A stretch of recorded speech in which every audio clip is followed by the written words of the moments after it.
Hola, buenos días. Buenos días. ¿Cómo están? A ver, ¿qué tal? Muy bien, muchas gracias.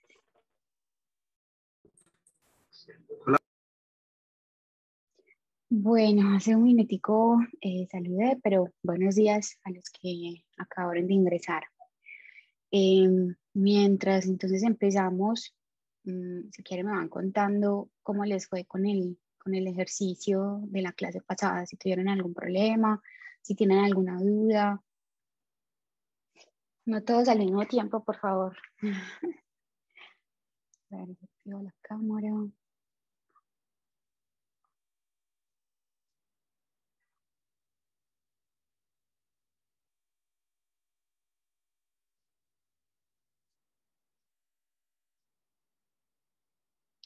Bueno, muchachos, entonces les voy a proyectar y vamos a empezar con la sesión de hoy.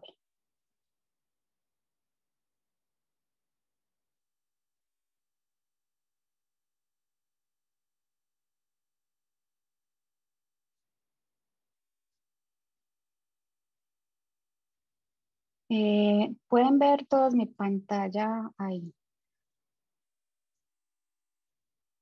Listo, súper, gracias. Listo. Entonces, hagamos como un repasito general de lo que hablamos en la clase pasada, en la sesión pasada, perdón. Eh, Voy a proyectar acá. Acá. Listo. Bueno, hicimos una pequeña introducción a algunas librerías importantes a la hora de trabajar en Machine Learning en Python. Em, Hablamos del concepto de por qué dividir los datos en entrenamiento y prueba, ¿cierto? Alguna característica importante que hablábamos es que los modelos tienen que tener la capacidad de generalización y esta generalización se refiere a que puedan tener buenos resultados o buenas proyecciones si cambiamos la base de datos o los datos de entrenamientos por unos datos de prueba o unos datos nuevos, ¿cierto?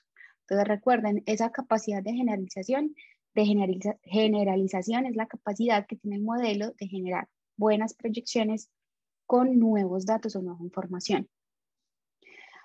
Hablamos un poquito de qué eran los parámetros del modelo, para qué se utilizaban el conjunto de datos de entrenamiento y prueba, qué eran los hiperparámetros, ¿cierto? Los hiperparámetros son esos valores que se seleccionan previo al modelo y que cambian la forma de este.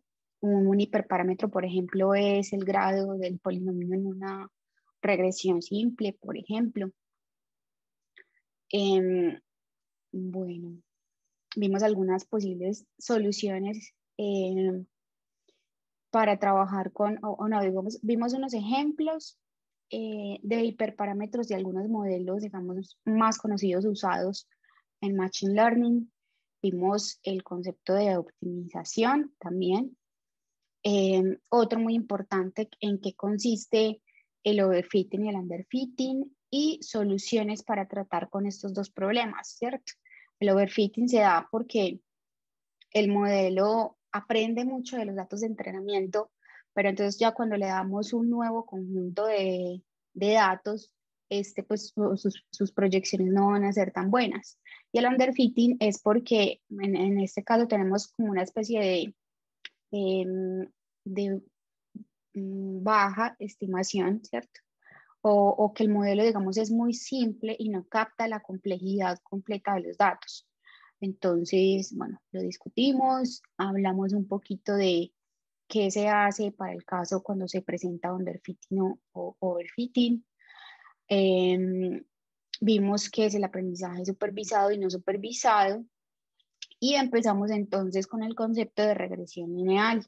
Les explicaba que cuál es la forma entonces adecuada, o sea, si yo tengo, por ejemplo, este conjunto de datos, cuál de todas esas rectas que yo puedo, digamos, proponer para explicar el comportamiento de los datos es la mejor. Entonces, para eso existe el método de mínimos cuadrados que nos permite encontrar los mejores parámetros, digamos, que mejor explican el comportamiento de los datos, disminuyendo algo que llamábamos el error, ¿cierto? O sea, disminuyendo como esta distancia de los puntos a la recta. Entonces, él escoge la que disminuye los parámetros W sub 0 y W sub 1 que disminuyen esa distancia, ¿cierto? Bueno, ahí entonces aprovecho y conecto, digamos, lo que lo que hablamos en la clase pasada. Bueno, hablamos un poquito de cuál era la solución de los parámetros y ahí fue donde les dejé entonces la actividad para que ustedes la trabajaran. Todavía no me han comentado cómo les fue, o qué les pareció, o qué problemas tuvieron. Sigo esperando. Bueno, conectamos entonces, dado ese breve repaso de la sesión anterior, con la sesión de hoy. Primero, quiero hablarles, espérenme, les proyecto acá, pantalla completa, y denme un segundito acá.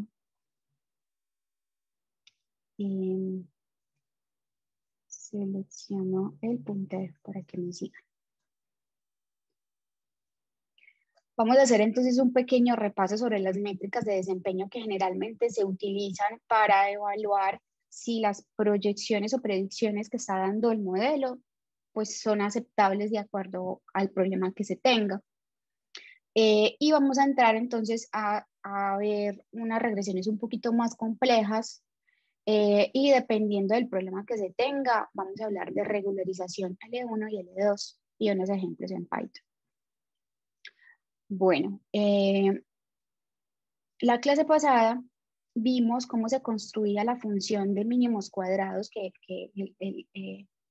el objetivo era optimizarlo para hallar los parámetros de la regresión simple, ¿cierto? Y vimos más o menos, pues con el cálculo de álgebra lineal, uno planteaba los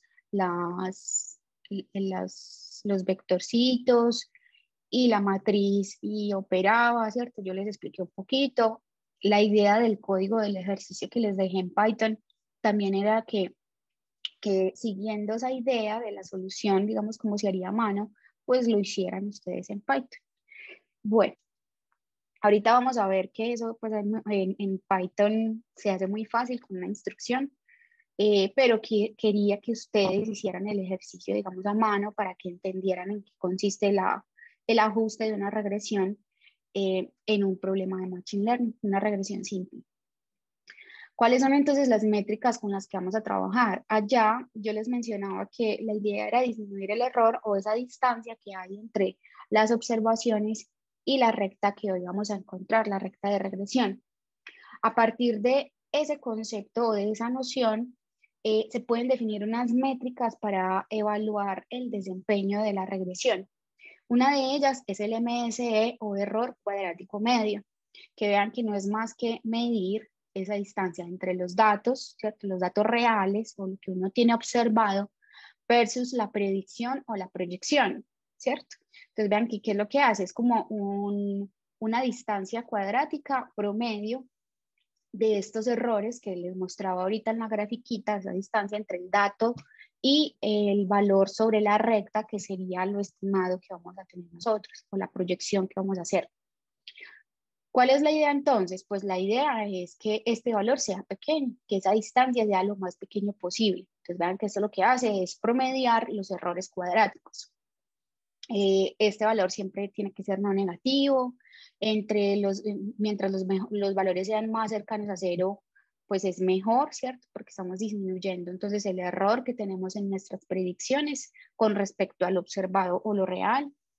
Y esto tiene un problema y es que este error que está acá no está en las mismas unidades que las predicciones, ¿cierto? Entonces, por ese cálculo, digamos, cuadrático, las unidades en la interpretación, pues, digamos que no es tan sencillo, pero sí se utiliza mucho en el sentido de compararlo con qué tan cerca de cero está.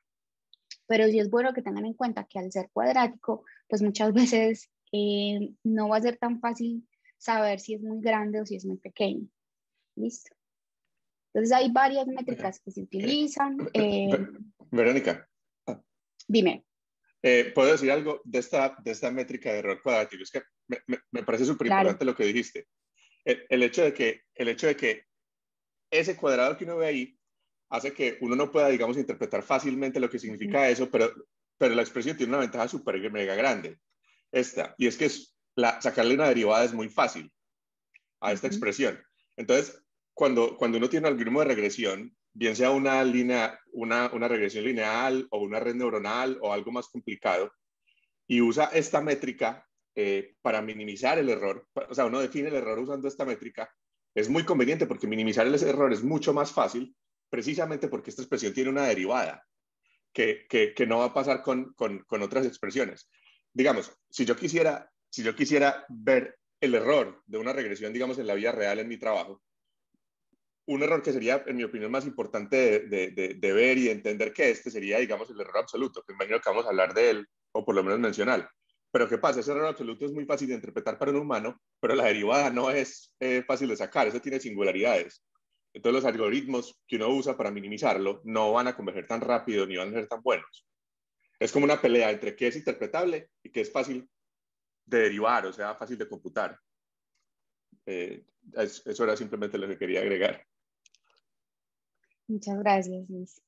Sí, eso es súper importante y yo creo que de eso nos dimos cuenta en la sesión pasada, que precisamente la solución o la expresión que les planteaba era derivar esas diferencias cuadráticas, en eso se basaba.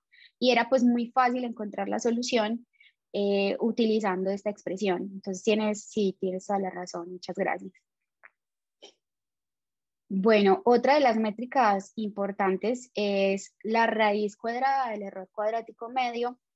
Pues es acá simplemente sacarle la raíz a la expresión anterior, pues siempre es no negativa, entre los valores más cercanos a cero son mejores.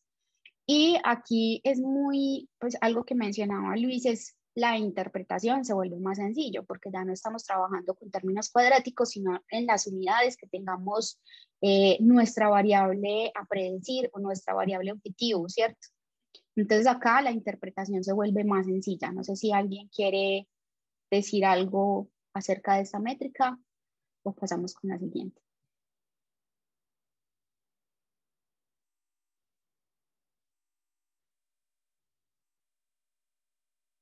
Bueno, no sé si tienen, digamos, la duda acerca de la interpretación. Bueno, eso cómo se interpreta. Entonces, supongamos que nuestro problema sea acerca de una predicción de las ventas semanales de algún producto, por decir cualquier cosa, por inventarme cualquier ejemplo.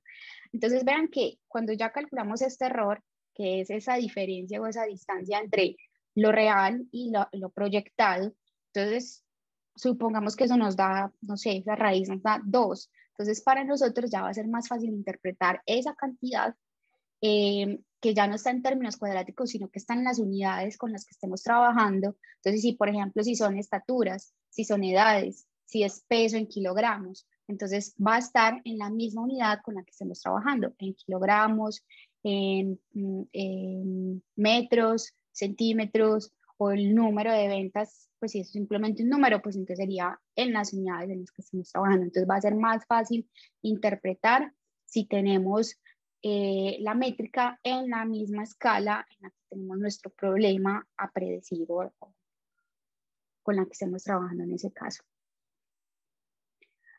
Bueno, y el error absoluto medio, en este caso, vean que lo que hace es comparar el valor absoluto de esas diferencias.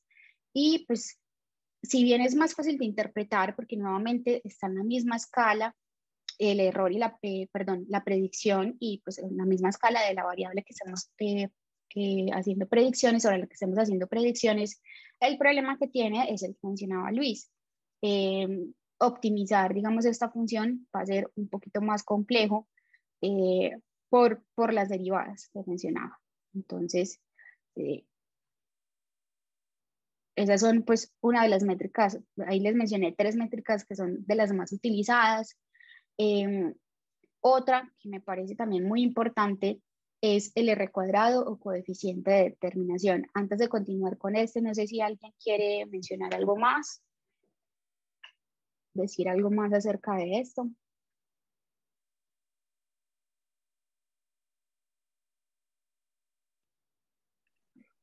Bueno, Yo quiero decir otra cosa. A mí, claro, estas métricas me adelante. parecen súper mega importantes, todas, y todas son, yo creo, fundamentales, pero también hay otra cosa, es que muchas veces uno cuando piensa en las aplicaciones en las que está trabajando, tiene que inventarse las métricas que sean convenientes para el negocio o para la aplicación en particular. Quiero dar un ejemplo de eso. Por ejemplo, imagínense que ustedes están tratando de predecir, digamos en el caso de mi trabajo, tratando de predecir, digamos, la cantidad de usuarios nuevos que se van a suscribir en un país cuando se lanzan series de televisión, digamos. En ese caso, una métrica que es muy importante es, incluso si hacemos regresión título por título, mejor dicho, quiero repetir lo que estoy diciendo. Voy a poner la cámara un segundito. Qué pena con ustedes. Eh, lo que estoy diciendo es que estas métricas son súper mega importantes, pero en las aplicaciones en particular es muy común que uno tenga que inventarse sus propias métricas para saber si lo que está funcionando funciona o no. Les quiero dar un ejemplo de ese tipo de métricas. Imagínense el siguiente problema. Ustedes, digamos, Netflix, el caso en particular, ustedes tienen un montón de series de televisión, y en cada serie uno quiere predecir cuántos usuarios van a suscribirse a Netflix gracias a esa serie de televisión. Si nosotros vemos la información, digamos así, exactamente como la describí, podemos meter estas métricas y decir, bueno, vamos a definir la mejor regresión, va a ser la que tenga un mejor MSE o mejor RMSE o lo que sea. Pero si en últimas, lo que usted quiere saber es globalmente predecir cuántos usuarios por país están suscribiéndose, digamos, a Netflix en este caso, una métrica que uno se puede inventar, digamos, es simplemente la diferencia entre todo lo que uno predice por país versus lo que pasó después de ser agregados o sumados. Esa es otra métrica que podría entrar, que es una cosa que depende mucho más del caso particular en el que uno está trabajando. Creo que le di muchas vueltas a un asunto, pero lo único que quiero decir es que estas métricas son muy importantes para la regresión, pero muchas veces para la aplicación en particular del negocio que uno tiene, uno las puede tomar como referencia, pero a veces las importantes terminan siendo otras. Y hay una especie de pelea fea entre la métrica que los algoritmos son capaces de minimizar versus la que uno quiere. Muy comúnmente no son la misma y uno se acostumbra a vivir con eso y a mí me molesta, pero lo vivo. Eso era simplemente lo que quería decir. Hay una pregunta en el chat, pero no la entiendo muy bien. Osnamir pregunta, ¿es el número promedio de usuarios? No. No, Osna, si puedes activar. es el número Ah, bueno, total. O sea, por ejemplo, lo que sucede en esa aplicación en particular es que predecir el número total de usuarios que se va a suscribir a una serie que no ha sido lanzada, ese problema es tan difícil. Sí, es con una regresión. Es con una regresión. De hecho, usamos una regresión basada en árboles, like GBM, pero las ideas detrás de eso son exactamente las mismas que Verónica está diciendo. Pero ¿qué pasa? Es tan supremamente difícil y los errores son tan grandes cuando hacemos las predicciones show por show que nosotros como que sabemos que de entrada, show por show, no podemos como que confiar mucho en las predicciones. Pero cuando agregamos por países o por diferentes contenidos de categoría, agregar significa sumar todos los valores de la regresión en esas categorías. Los resultados son mejores y son más relevantes para el negocio, pues. Entonces es lo que hacemos. Por eso es que la métrica que en últimas decidimos es la que nos sirve, no es la que realmente el algoritmo minimiza. Pero eh, creo que es la moral de lo que estaba diciendo. O sea, en general, yo siempre busco minimizar MSE, aunque es la que menos me parece interpretable, simplemente porque es rápida, los algoritmos lo hacen. Muchas veces ya vienen con eso implementado y es por una buena razón, porque cuando usted la cambia, muchas veces es extremadamente difícil, a veces imposible resolver el problema. listo, muchas gracias, Luis. Bueno, continuando entonces con la explicación del R cuadrado, quise como hacer un poquito de detalle, digamos, para que se entienda qué o cuál es la información que nos proporciona el R cuadrado. De todas formas, mis compañeros aquí me corregirán si hay alguna imprecisión o algo así. Entonces, el R cuadrado, ¿en qué consiste o qué información nos está dando acerca de la regresión que estamos ajustando? Entonces, vean que nosotros, por un lado, tenemos nuestra predicción, ¿cierto? Nuestra regresión, digamos aquí en el caso de una regresión simple, pues sería simplemente la recta. Y tenemos nuestros datos. Entonces, algo que podemos medir es ese error con el que hemos venido trabajando o estudiando, que es precisamente la distancia entre lo observado, ¿cierto? Lo real y lo proyectado en nuestra recta de regresión. Listo. Entonces, por un lado tenemos ese error y por otro lado tendríamos como el error o la variación total, ¿cierto? Que no es más que simplemente, digamos, la variación con respecto al promedio de la misma variable y. Entonces, la variación total sería cuánto están cambiando los datos con respecto a su media. Entonces, eso es lo que se conoce como variación total de los datos. ¿Qué es lo que hace entonces el R cuadrado? Hace una comparación entre la variación, digamos, debida a la regresión, ¿cierto? Y la variación total. Entonces, vean que ahí vemos voy a poner el mouse por acá, que estaba señalando en otra parte.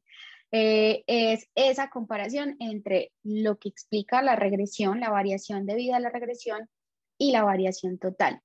Entonces, noten que si este error cuadrático que tenemos acá es muy pequeñito, pues todo este factor acá va a ser pequeño y el R cuadrado entonces va a ser grande, ¿cierto? ¿Qué información en realidad nos está dando el R cuadrado o qué información o cómo se interpreta el R cuadrado? El R cuadrado nos dice qué tanta información o qué tan bien se está ajustando. Es como pues también se conoce como una medida de ajuste del modelo. Y es que tanto se están adaptando los datos a la recta de regresión que estamos proponiendo, ¿cierto? Que también se están ajustando. Entonces vean que si se ajustan muy bien, esto es pequeñito, por lo tanto el R cuadrado es grande. Entonces es también como qué tanta información está explicando es capaz de explicar nuestro modelo de predicción. Bueno, también los invito, la clase pasada les dejé un texto o les dejé de ñapa y unos libros de regresión, pero clásicos, digamos, en estadística, donde también se explica y se detalla muy bien la forma en la que se construye el R cuadrado y en conclusión, pues la interpretación esta es el porcentaje de variación total que es explicado por nuestro modelo de regresión, ¿cierto? Entonces véanlo así también, es el porcentaje de variación total que es explicado por el modelo de regresión. Si ese porcentaje es muy bajito, lo que quiere decir es que la regresión que estamos proponiendo no se ajusta para nada bien y no está explicando el comportamiento de los datos. Listo, entonces no sé si tienen alguna pregunta o observación acerca del R cuadrado, quería hacer, digamos, un poquito ahí doble clic y hablarles un poquito porque simplemente la gente no, el R cuadrado tiene que ser alto, pero detrás de eso lo que está es como el ajuste o la capacidad que tiene el modelo de explicar el comportamiento de los datos o de seguir muy bien el comportamiento de los datos.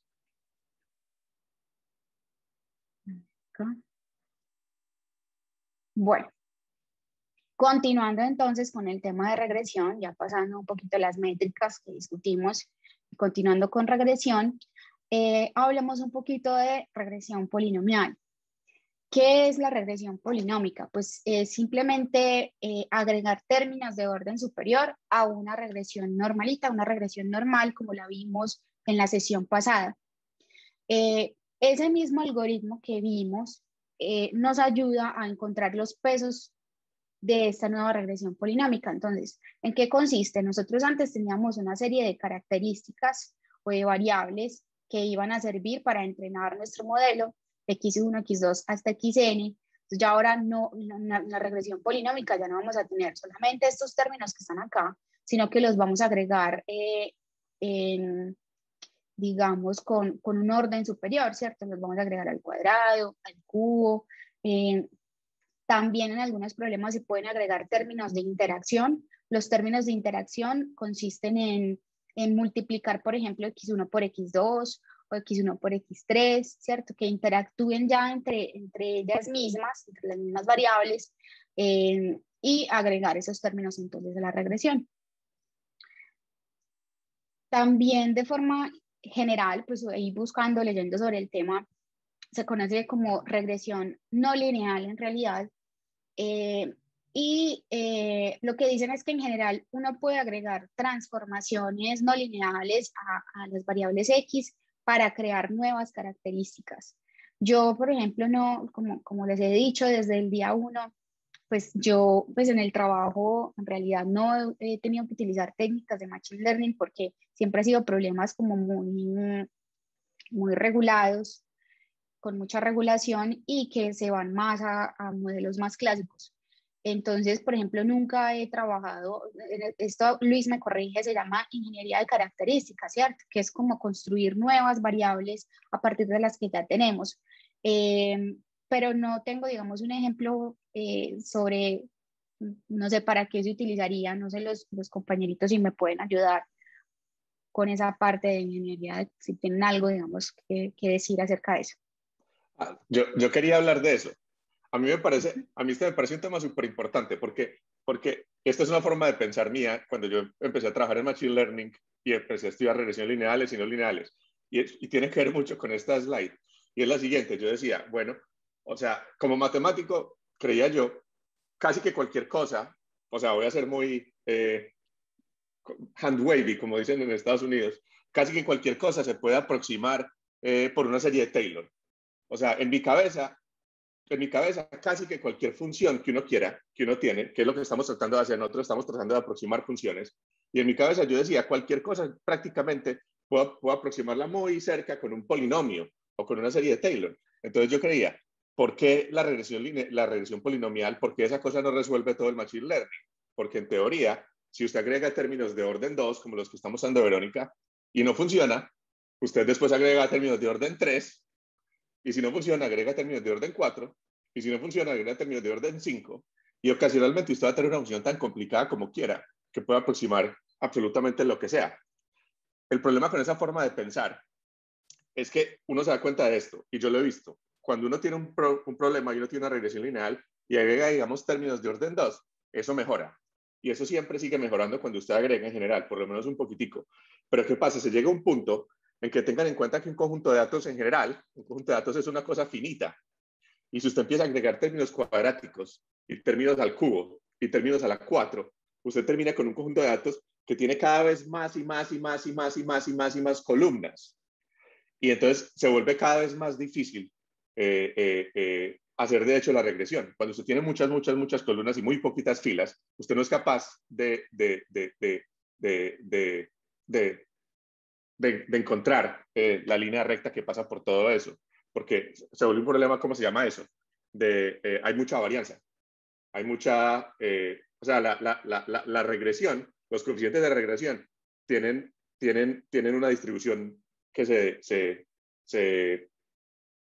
¿cómo se dice? Se aplana. Exacto, se aplana mucho. Entonces es un problema como feo que pasa ahí.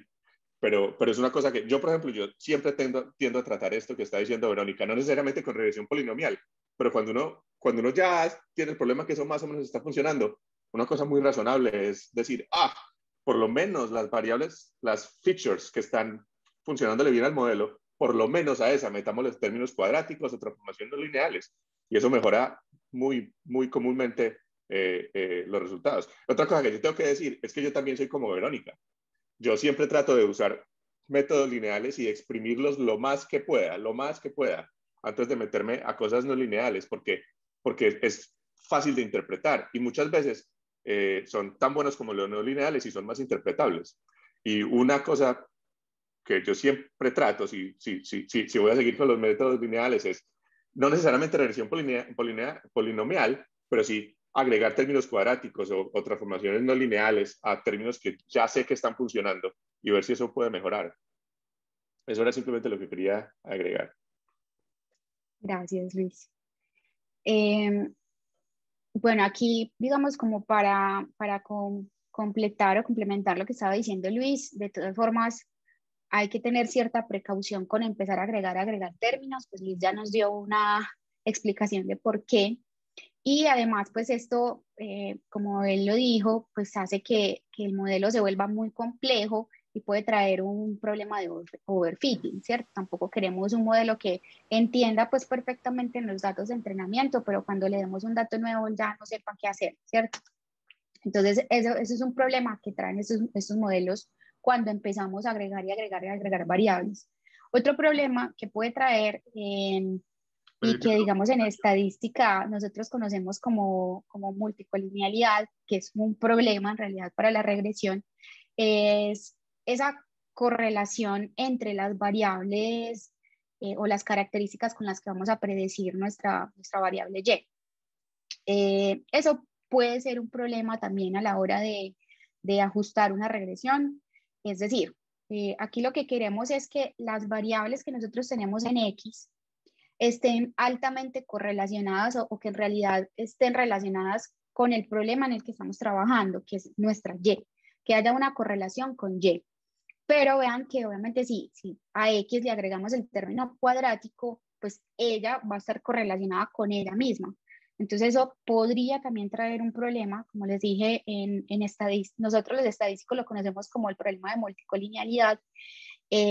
Y creo, pues ahí me corriges Luis, que el problema es cuando tratamos de, pues en realidad de optimizar la regresión como tal con la inversa de esas matrices. O sea, podría ser un problema a la hora de optimizar. Eh, entonces hay que también tener cuidado con agregar y agregar transformaciones no lineales de las variables que ya tenemos dentro del modelo, porque podría ser un problema pues tener estas variables correlacionadas entre ellas.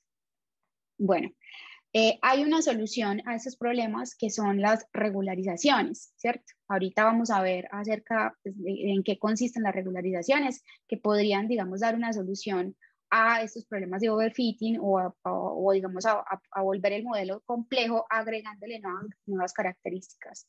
Dime, Luis, no sé si ibas a decir algo ahí. Sí, iba a decir algo del problema de la multicolineal. Yo no soy un estadístico, pero iba a decir yo como pienso en eso, que de pronto yo no sé si la gente está familiarizada con ese problema, pero es un problema muy grande. Y es el siguiente, multicolonial pasa cuando las variables de entrada del modelo están correlacionadas. Pero hay una forma muy fácil de ver cuál es el problema que realmente pasa. Y el problema es este. Imagínense, como nos dice Verónica, que tenemos un problema y que tiene solamente tiene dos variables de entrada, digamos x1 y x2 y una salida y. Pero imagínense que x2 es un múltiplo de x1.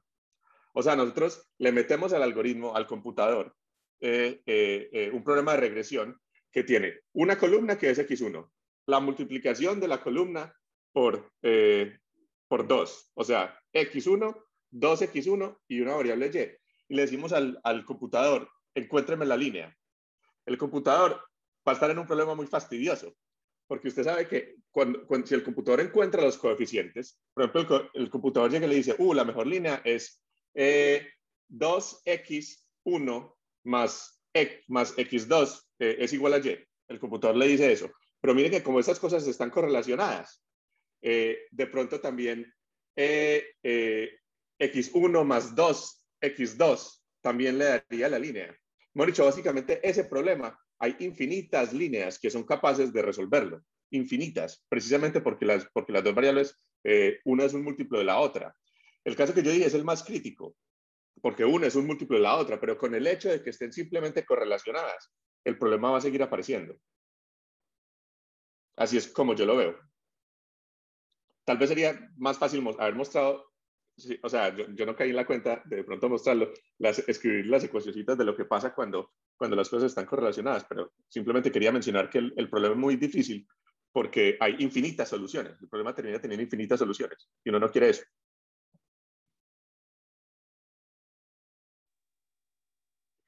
Sí, Luis, bueno, gracias.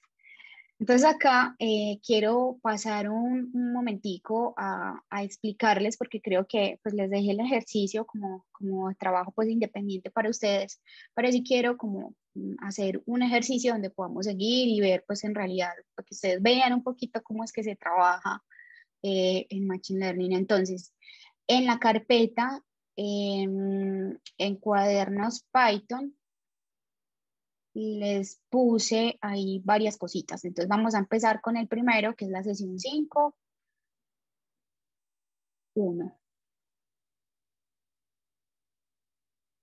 Y vamos como a empezar a ver o a trabajar cómo sería ajustar una regresión en Python para los que nunca lo han visto.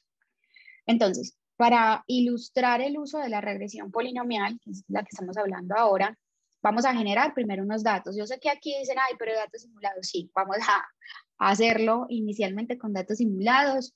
Ya más adelante, cuando empecemos a ver las regularizaciones, vamos a hacer un ejemplo ya con datos como tal, con una base de datos. Pero por ahora vamos a ver cómo se ve esta regresión cuando los datos siguen, por ejemplo, un comportamiento polinomial.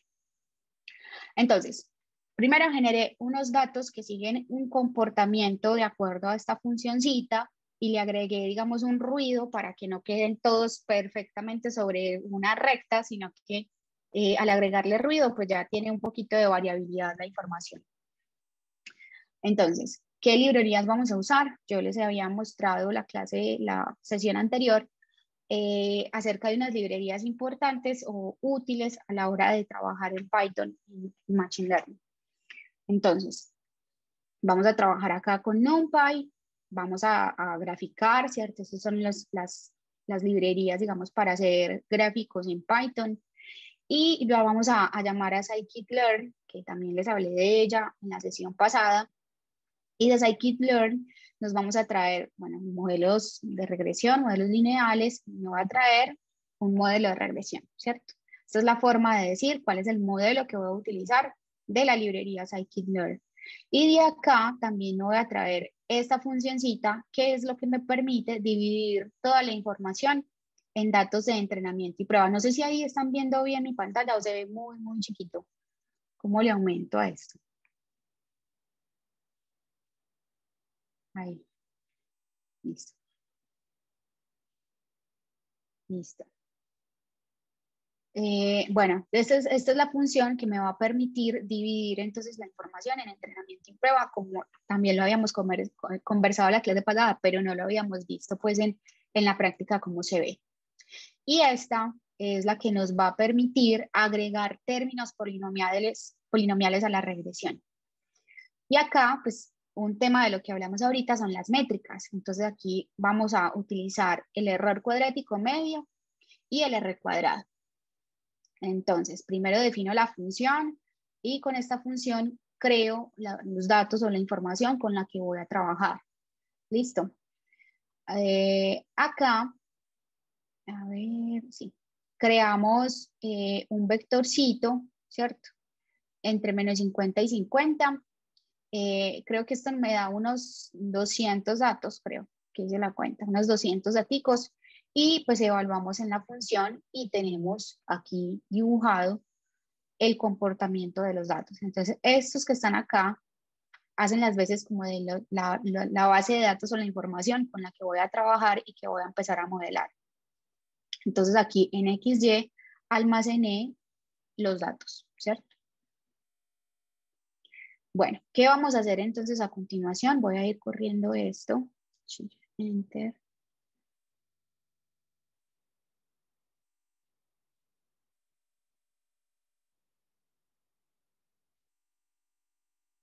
Listo, ahí quedaron entonces mis datos. Ahora lo que voy a hacer es empezar a dividir la información en datos de entrenamiento y prueba. Entonces vean que aquí lo que vamos a hacer es dividir X y Y, ¿cierto? Lo que ya creé anteriormente, y el tamaño va a ser de 20%. Ustedes recuerden que yo les había mencionado que pues, se utilizaba 70-30, 80-20, ¿cierto? Dependiendo pues como de lo que quieran y de la cantidad de información que tengan, pues no hay como una camisa de fuerza, una regla que diga cómo se debe dividir la base de datos de entrenamiento y de prueba. Entonces yo acá, en este caso, voy a utilizar 80-20. Pues ahí dividimos la información y ya con esta función pues quedan almacenados en estos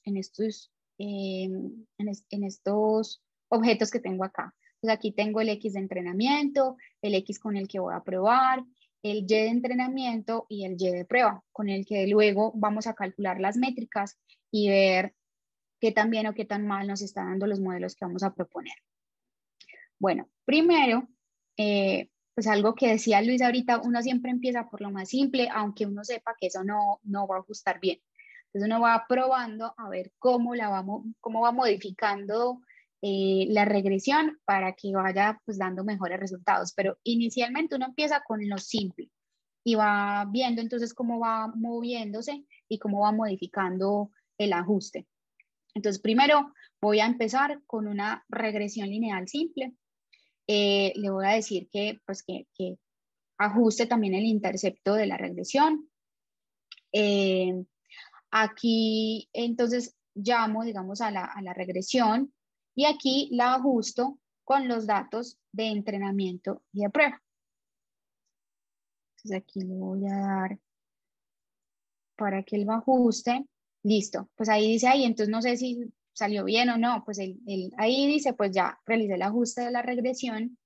A continuación, lo que voy a hacer es muéstrame, por favor, los parámetros que ha estimado en la regresión lineal.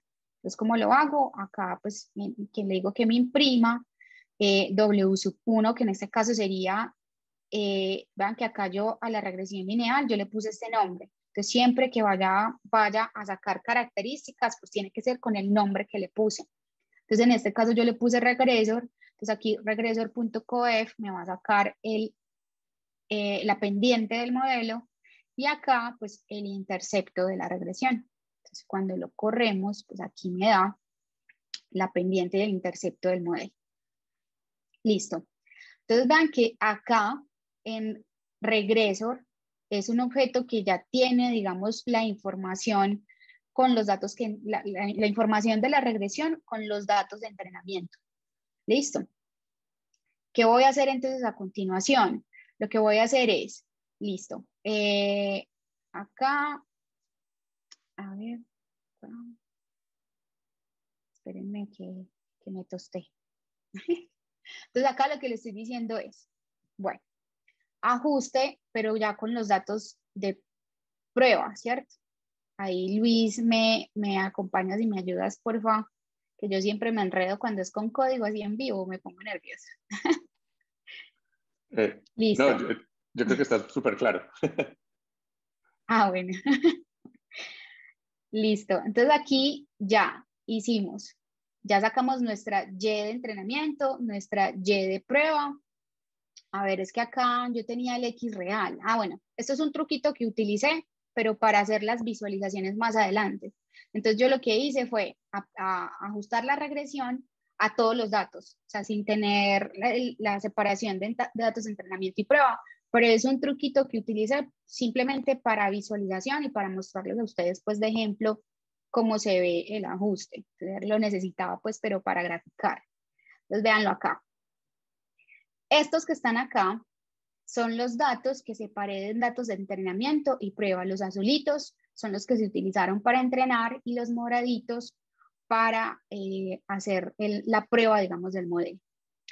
Y este que está acá es el modelo que se ajustó. Entonces vean que pues, uno inicialmente dice, pues súper malo el ajuste, ¿cierto? Ahora, ¿cómo se cuantifica que es súper malo? ¿Cómo se ve en realidad que el ajuste es muy malo? Con las métricas de desempeño que vimos ahorita. Una de ellas es el MSE y otra es el error cuadrático. ¿Cómo compara uno si el modelo está bien o está mal? Pues mirando el desempeño en entrenamiento y en prueba. Entonces vean que por eso acá está el error en entrenamiento, el error en prueba. Y vean que aquí lo que hace es calcular el error cuadrático medio del Y de entrenamiento versus o sea, el dato real que lo guardé en JTrain versus el dato predicho o digamos ya el ajuste, el modelo que ajustamos. Este es el que se llama JTrain Pred, la predicción. Listo. Y hice lo mismo. Aquí calculamos la raíz del error cuadrático medio y el R cuadrado, tanto para el entrenamiento como los datos de prueba.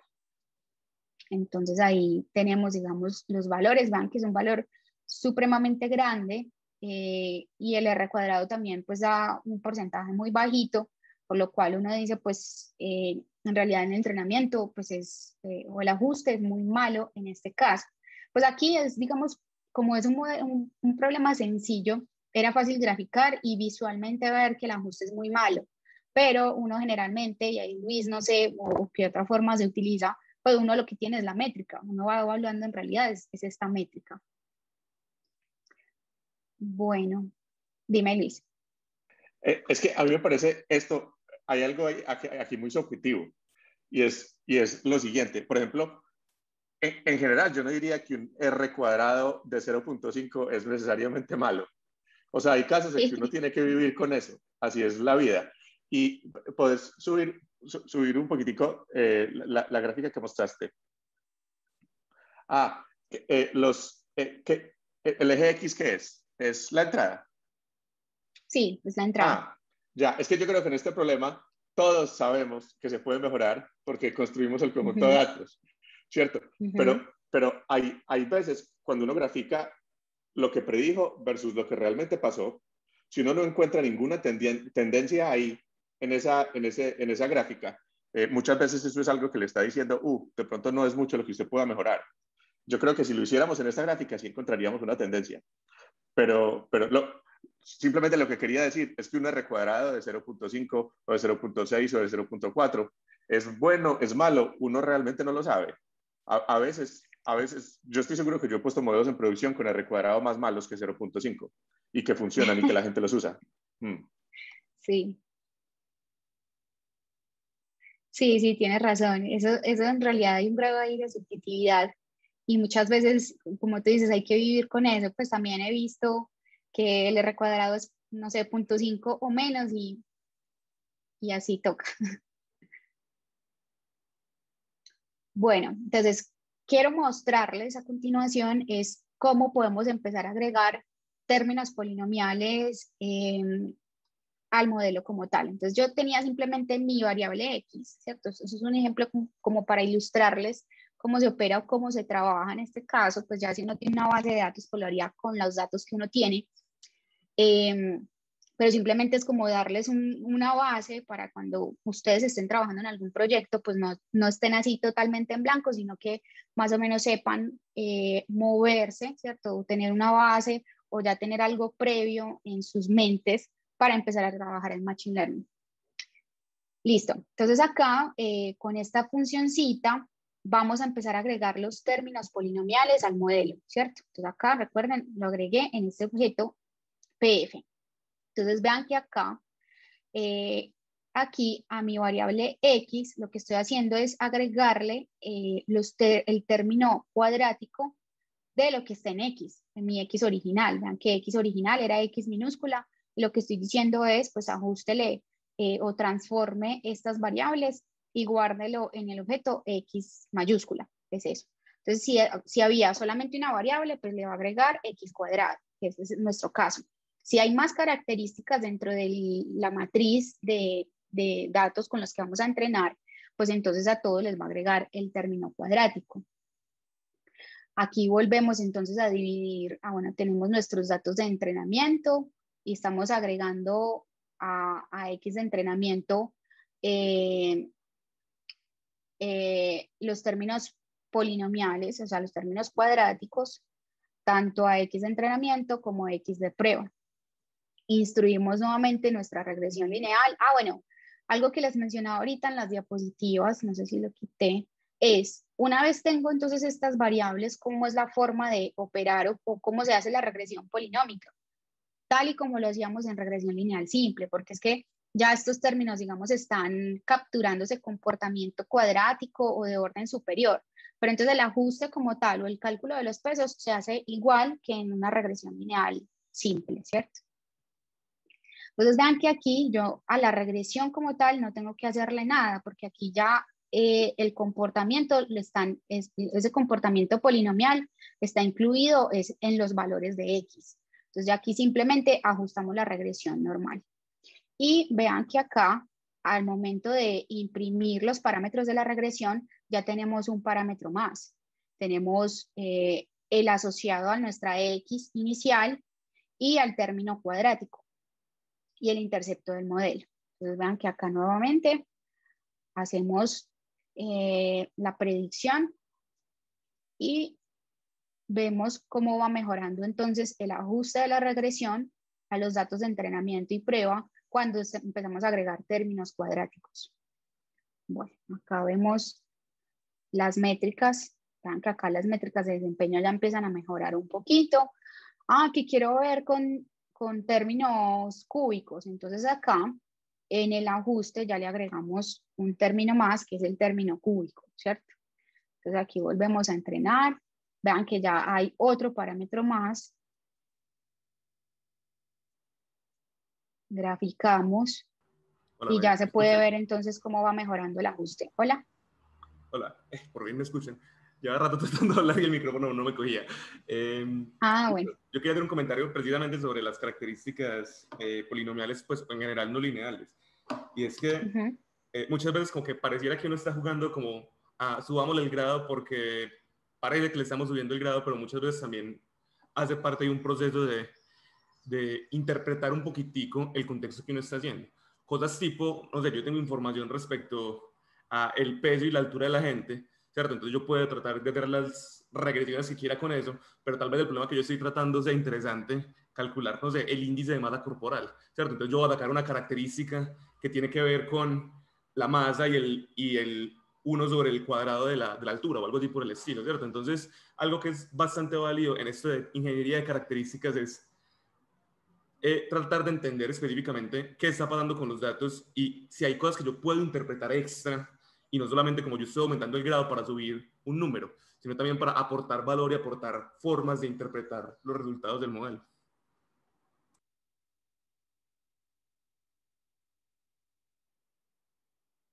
Ya era eso.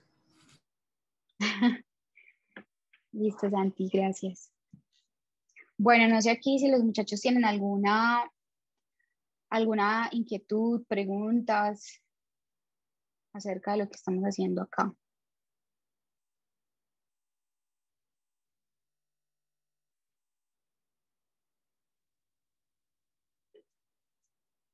Dudas, inquietudes. Están muy callados hoy. Yo tengo una pregunta. Claro, dime. En estos ejemplos en 2 dimensiones y con muchos datos, pues uno está muy tranquilo en separar en train y test. Pero yo me he enfrentado a problemas en los que uno tiene poquitos datos y tiene muchas características. Hay medidas estadísticas de cuánto es el mínimo de datos necesarios para que tenga sentido ajustar un cierto modelo. Como que sí, debería haber como un balance ahí y unos mínimos de datos, porque si no, son datos completamente dispersos y se va a sobreajustar el modelo. Hay como medidas estadísticas para eso.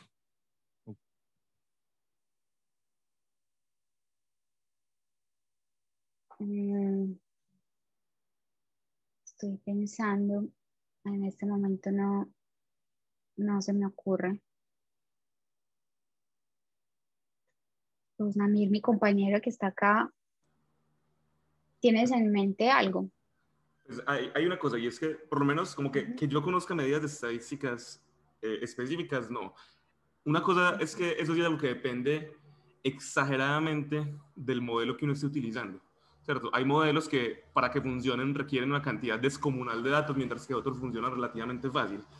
Entonces, muchas veces lo que uno trata de hacer en los contextos de que tengo muy poquiticos datos, en lugar de tratar de entrenar un modelo desde cero, es hacer cosas tipo domain adaptation, transfer learning, ¿cierto? Como buscar qué tipo de problemas tienen cosas similares que yo pueda aprovechar para aportarle a mis modelos, ¿cierto? Eso es como algo más normal, que tengo muy poquitos datos, muy poquitas filas, muchas columnas, es un programa que está mal condicionado y lo que uno meta aquí no va a funcionar, ¿cierto? Ahora, ¿qué tan medible es eso? Y en general, pues, hay una medida estadística de cuántos datos necesita uno. Yo no conozco, puede que existan para algunos modelos clásicos, pero para muchos de los modelos, digamos, más nuevos, no es que existe, simplemente uno tiene que tratar de de hacer lo que te digo, de aprovecharse conocimientos que uno saque de otro contexto. Sí, yo dije como estadísticas pensando como en problemas de muestreo. Yo sé que en muestreo los estadísticos te dicen, usted necesita al menos tantas muestras para tener algo significativo. Yo, entonces me imaginé que de pronto hay algo parecido para este problema que es inverso. Uno ya tiene los datos. ¿Cuánto, pues si es razonable ajustar un modelo a estos datos? Pero, perdón, ¿aló? Te Hola escucho. Luis, dale. Ah, Sí. pero si vamos como a un escenario más clásico en el que en efecto tenemos hipótesis, los estadísticos yo creo que sí tienen soluciones potenciales al respecto, porque si usted tiene una regresión con muy pocos datos, pero usted tiene como que ciertas hipótesis de cómo los datos fueron generados, los coeficientes que genera la regresión lineal la regresión lineal le puede devolver también la distribución de los coeficientes. Entonces usted de entrada tendría una distribución de los coeficientes. Es como un enfoque bayesiano de la regresión lineal. ¿Sí me entiende lo que digo? O sea, Sí. si el problema es desde un punto de vista muy teórico, la solución existe. ¿Por qué? Si usted tiene pocos datos, usted saca una regresión lineal y usted encuentra las distribuciones de los coeficientes, ya las distribuciones de los coeficientes le están diciendo qué tan bueno y qué tan mala es su regresión con respecto a la cantidad a los datos que usted le metió. Pero en la vida real, uno no tiene, cuando los datos son, yo no digo en la vida real, digo cuando los datos no cumplen con toda esa cantidad de hipótesis que los estadísticos usualmente usan, eso es mucho más heurístico. Sí, uno puede hacer algo de pronto de ese estilo y es decir, bueno, estos datos, vamos a suponer que provienen de este modelo y más un error que es normal o algo así. Y de pronto a partir de algo de ese estilo puede eh, hacer un análisis de cuántos datos necesita para ajustarlo. Total, y yo creo que eso es una muy buena tajada de lo que los estadísticos ven en un curso que yo nunca tomé, que se llama modelos lineales generalizados. Eso es exactamente lo que hacen. Ellos dicen, mis datos fueron generados de esta forma. Y es igual a X más, y en vez de una distribución normal, cualquier otra distribución rara. Y empiezan a ver qué pueden decir sobre las distribuciones de los coeficientes, cómo encontrar esos coeficientes. Pero claro, tienen hipótesis mucho más fuertes sobre cómo los datos fueron generados, que usualmente, por ejemplo, yo no tengo. Bien, gracias. Vero. Dale, Osma. Bueno, saludarlos a todos. En realidad, en estadística, uno puede mirar ese problema, pues, como lo dijo Luis, y un ejemplo sencillito, por lo menos en el campo que Vero y yo trabajamos, que son cuestiones de confiabilidad y todo esto. Por decir algo, uno va a probar, no sé, un avión, las turbinas de un avión, entonces tú no puedes poner a rodar 1000 aviones. Entonces, tenemos pocos datos. Entonces, nosotros lo que hacemos básicamente en el fondo existen algunas técnicas, sino que no va en esa línea de la regresión y nada de eso, sino que hacemos otros ajustes. Pero uno lo que hace es eso.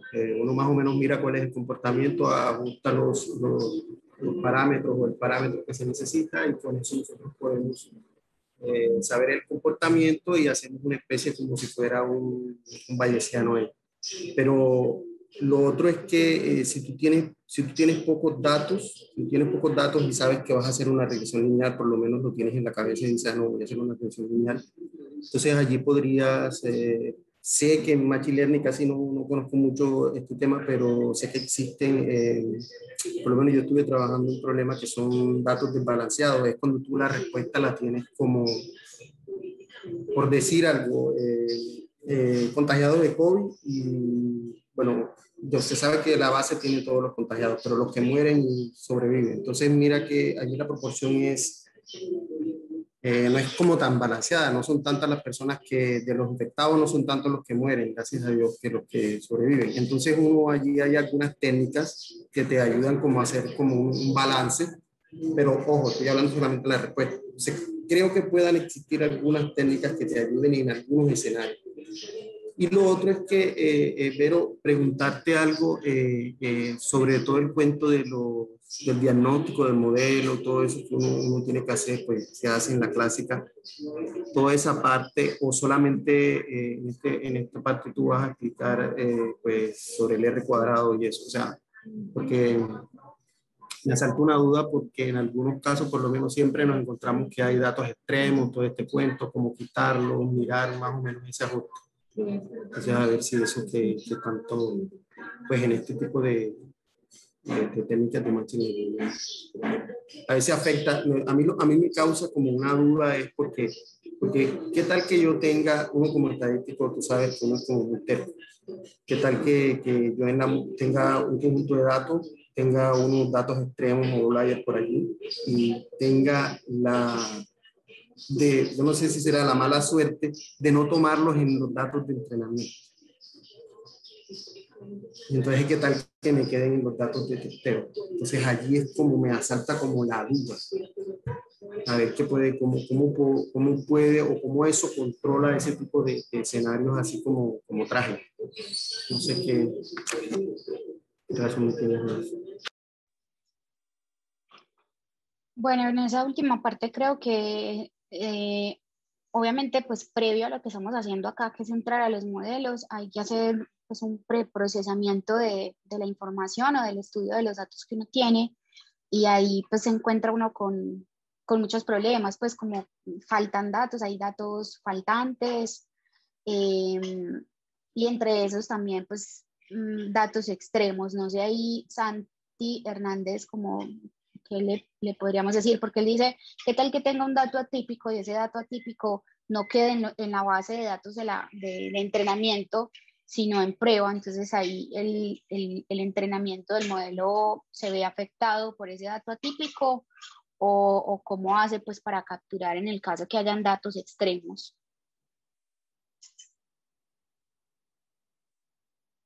No sé si Santi está ahí o...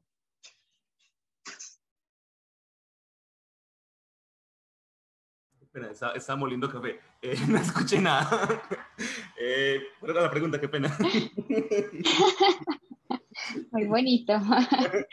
Temprano, para aguantar sin café. No, Osnamir preguntaba acerca, por ejemplo, pues que uno siempre revisa o para nosotros es un problema y de hecho se diagnostica, digamos, en la regresión, en los temas de regresión clásico en estadística, diagnosticamos muchos problemas, o sea, la multicolinealidad es uno de ellos, que hablamos ahorita.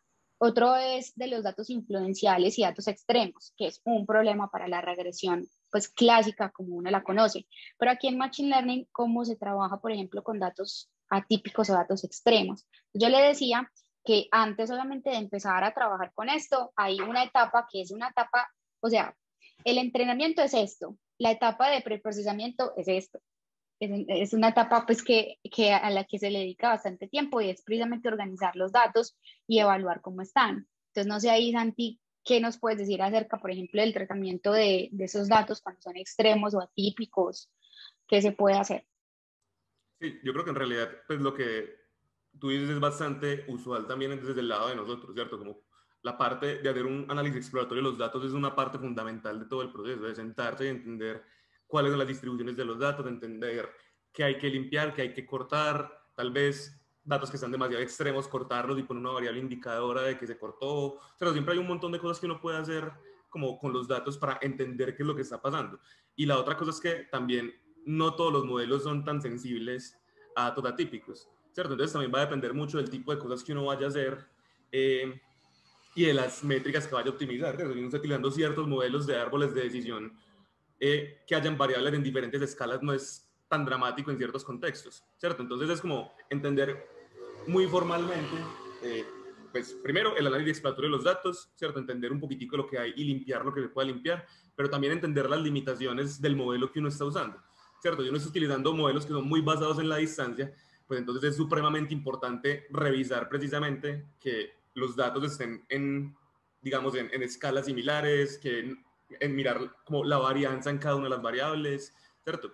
Pero es una cosa pues que sí depende bastante de cada modelo, pero en general el preprocesamiento de los datos y el análisis exploratorio es lo que uno primero hace para tratar de identificar esas cosas, porque en realidad el problema de detección de anomalías es un problema gigante, ¿cierto? En realidad eso no es nada fácil, no es como que uno diga, ah, no, yo cojo y asumo que tiene una distribución normal, corto las colas y todo bien, quedo tranquilo.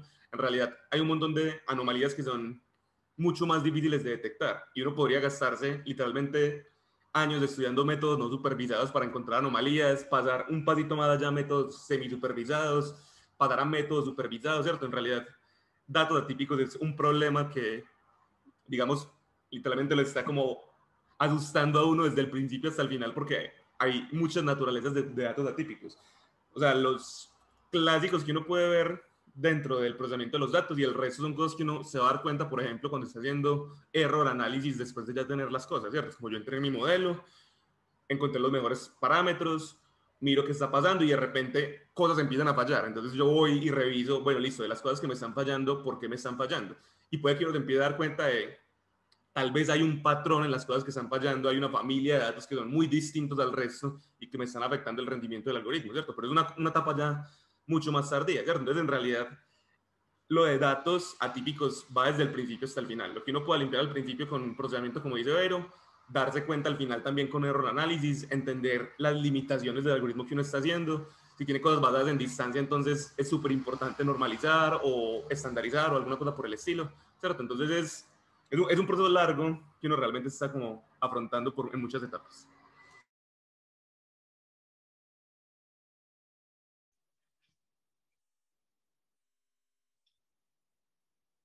Listo, muchachos. No sé, bueno, son las 8:08.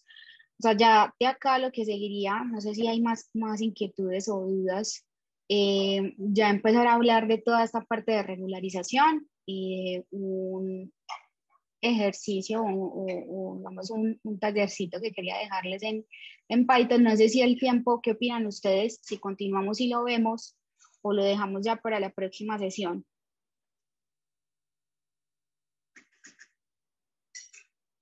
Lo digo porque tal vez la discusión se pueda alargar con dudas o con aportes que quieran o comentarios que se quieran hacer. Entonces, no sé qué opinan, si nos da como para verlo o lo dejamos para la próxima.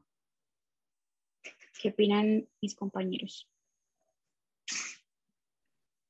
A mí me parece que lo podemos dejar para la próxima, pero ambas cosas me parecen bien, pues.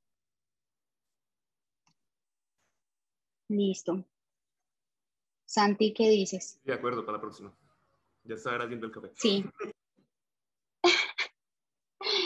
Ahí te cogimos haciendo café. Bueno, no, muchachos, entonces no sé si tienen más inquietudes, dudas al respecto. Ya la próxima, entonces seguimos con las regularizaciones y vemos otra vez en Python cómo se ve pues el tema de regularizaciones y también de pues algo de que hablaba ahorita Santiago y es estandarizar las variables, ¿cierto? La normalización de características que también pensaba, digamos, tocar el tema en la próxima sesión, o pues en esta si daba tiempo, entonces dejémoslo para la próxima eh, y continuamos entonces. Ya en la próxima les prometo que ya no van a ser datos simulados, sino datos, una base de datos normal, con una buena cantidad de características. Listo.